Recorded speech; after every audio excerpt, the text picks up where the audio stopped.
Suddenly, I've been plunged into darkness. Alone. It feels strange. As if something has grabbed hold of me. Is Dottore now powerful enough to interfere with space itself? Look at you, standing so still in total silence. I almost didn't recognize you. Hello there, traveler. He seems to be in a good mood. Wait, what's that behind him? Ah, so you noticed. This is the completed trilune. 2 primordial moon marrows and 1 artificial specimen. You are wary of it. Good. Maintain that reverence. You performed well in that recent battle. Brave and reckless as always. Courage is the sign of a true hero, and impulsiveness is the hallmark of those who strive to advance. I say this not to belittle you. Most creatures are far more timid by comparison. 3 moon marrows? Does that mean the artificial one is now complete too? Well spotted. What do you think? For a replica I built myself, I dare say it looks the part. Dottore, are you planting illusions in my mind? I have no interest in fooling your eyes. On the contrary, I hope to show you the true essence of all that you see before you. Is this not a beautiful city? People live in peace and find joy in their work. The streets are safe. People can even leave their doors unlocked at night. You might say it is the Elysium everyone dreams of. All available data indicates your values and worldview conform with the mainstream. This kind of society should be quite to your taste. False beauty is deceitful. Lies are to no one's taste. I wonder, is it your moral standards that are too high? Or your expectations of reality? Answer me this. If someone existed in a sweet dream from the moment they were born, a dream in which they never once felt pain, which do you think they would consider superior? The dream or the reality? That's pure sophistry. It has nothing to do with your actions. As I suspected. You have yet to understand all of this for what it really is. What do you want from me? You sound impatient. Do you think the only reason I'm keeping you is because I want something from you? If it's not, then why haven't you killed me yet? No one can stop you if you're as powerful as a god. I'm delighted you recognize that fact. I believe we last squared off in Sumeru. Ah, the memories. How time flies. You and I have both grown. I'm not surprised that Arlecchino and Sandrone worked with you. You've always a way of slowly but surely ingratiating yourself with all levels of society. People laud you as a hero, but I suspect there's more to it than that.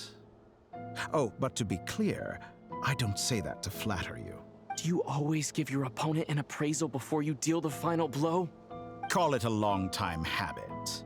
I'm a researcher, and one of my duties is to give an objective assessment of my subjects. But you misunderstand. We are not opponents. Not at this moment. I just want to talk. Think back to Tartaglia, Arlecchino, Capitano, Colombina, and now even Sandrone.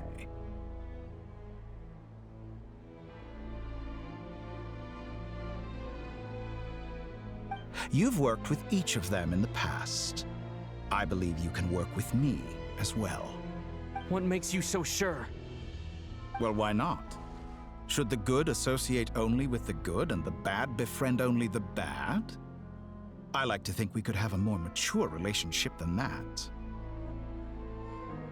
Surely you don't think all your relationships are grounded in friendship or shared ideals?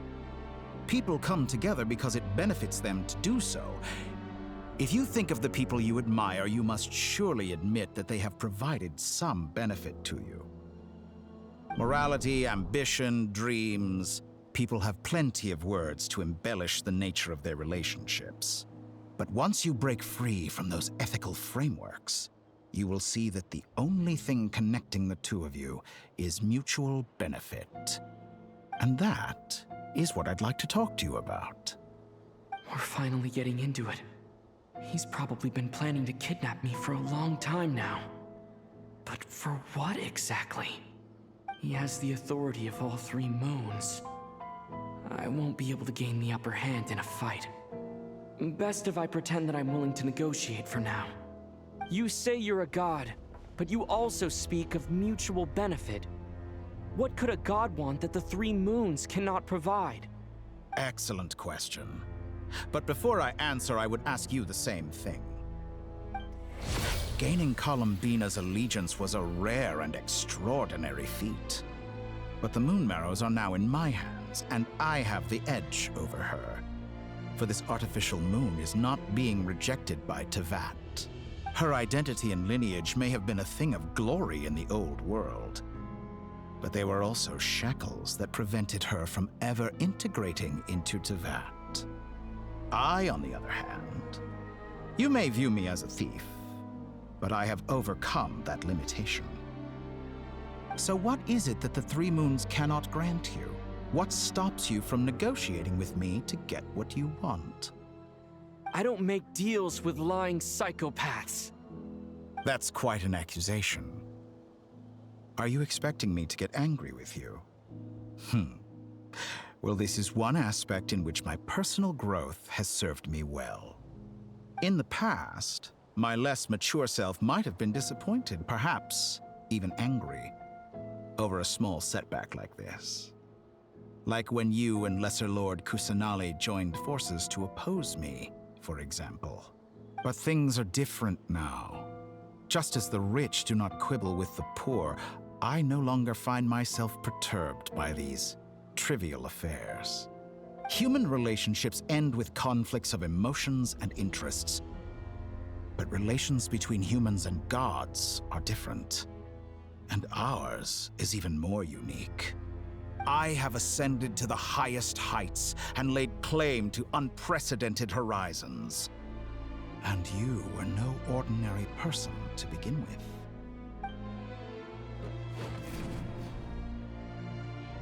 Allow me to show you the world, Descender.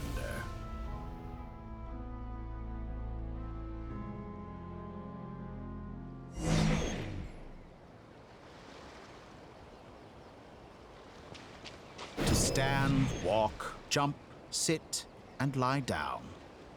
These are the most common of behaviors.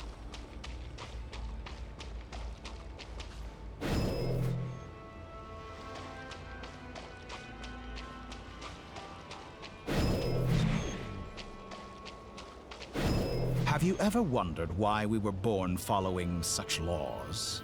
Who stipulated that we could not fly instead of walk?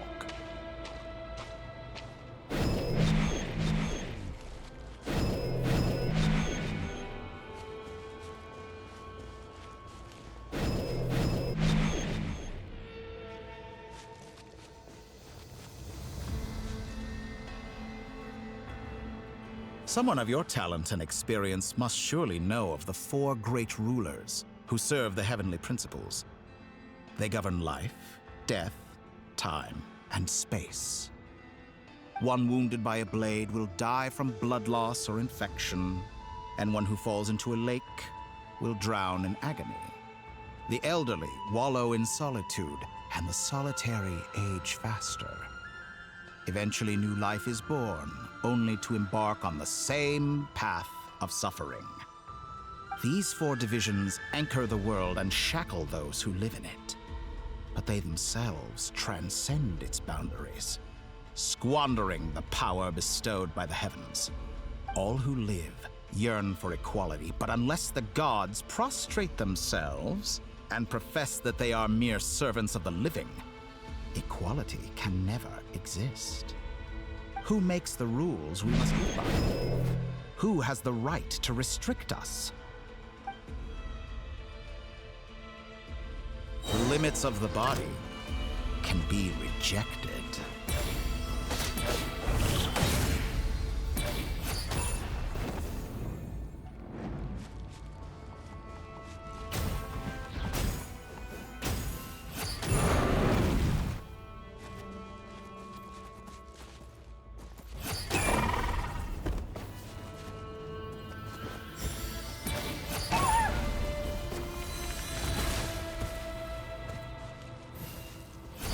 does it feel to be among those with absolute power? You cannot conceive the extent to which your flesh hinders your mind and spirit.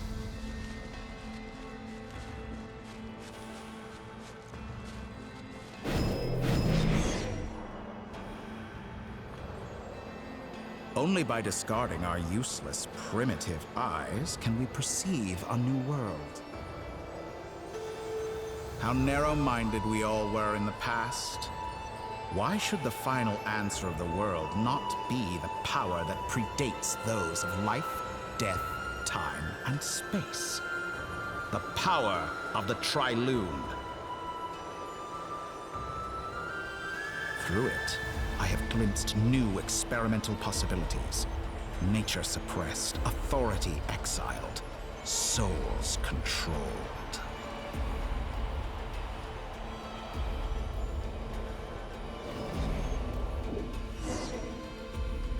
You know, I heard recently that a group of critics reviewed countless stories and drew an interesting conclusion. They found that it is more often than not the villains who strive tirelessly to push the boundaries of progress. In fact, long before this, someone voiced a similar idea in an academia editorial. I felt a great affinity with this perspective. I have never been afraid to step up and play the role of the villain. Fanatics are trampled down for their transgressions, and those who transcend are rebuked for their audacity. And so, the majority of creatures are too timid to follow my lead. But all sacrifices made during my experiments have been worthwhile, as you can now see. I can offer you something new, something unique, precisely because I am a villain. Think about it. We are eternally bound through mutual interest. Can you truly say you would never turn to malice if it could give you the life you dream of? After all, what value do perfection and purity really have? They are fragile and feeble things, utterly tedious. I say, better to be governed by a flawed humanity than a gnosis. The true seeker of knowledge is the villain who undergoes countless tribulations in pursuit of their goal. I'm sure many people have told you that you're different. Because I'm a descender? Exactly. Very clever. But what has that got to do with you? I do not conceal my wicked deeds, my selfish desires, or my greed. A true researcher must act as I do if they are to understand and speak of the truth. And yet, a knowledge seeker like myself will inevitably grow tired of studying Tevat beyond a point. You have traveled to all corners of the world and met many people. Along the way, there have been moments when you were misunderstood or even became a wanted criminal. And all the while, you have spent your days doing some of the most mundane jobs in the world. You fight and toil, claim minuscule rewards from my friend Pantalone, then you fight some more, winning some battles and losing others as your search goes on. And this cycle continues, with no end in sight. Surely you must sometimes grow weary of being stuck in this same loop day after day. We're completely different. I embrace everything that life throws at me. I am engaged in every step of my journey. How does that make us different? I too embrace what life brings, researching everything that interests me.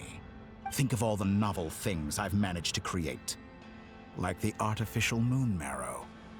Don't you see? As unique a specimen as she was, even Columbina is not irreplaceable. Take that back. She's gone because of your actions.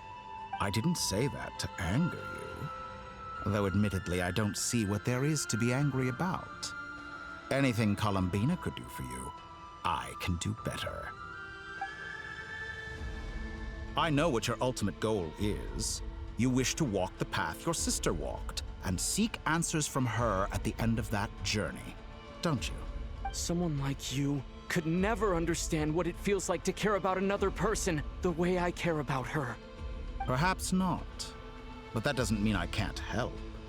I could find your sister right now, bring her before you, and make her give you the answers you seek. Don't be so presumptuous. You'll never begin to understand the situation between us. Oh, no. This is no presumption. I'm only offering what I know is possible with the power of the Trilune. But it seems like you would sooner continue with your journey through this world. Why? Do you truly desire this journey? Or is it simply a necessary process from which you cannot escape? Think of all the time and energy you have spent, everything you've had to endure just to make it this far.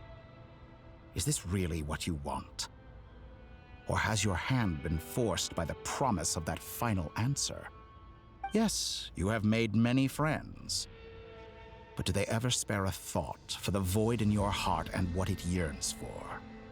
What you want is not friends. It is family. But do they know this?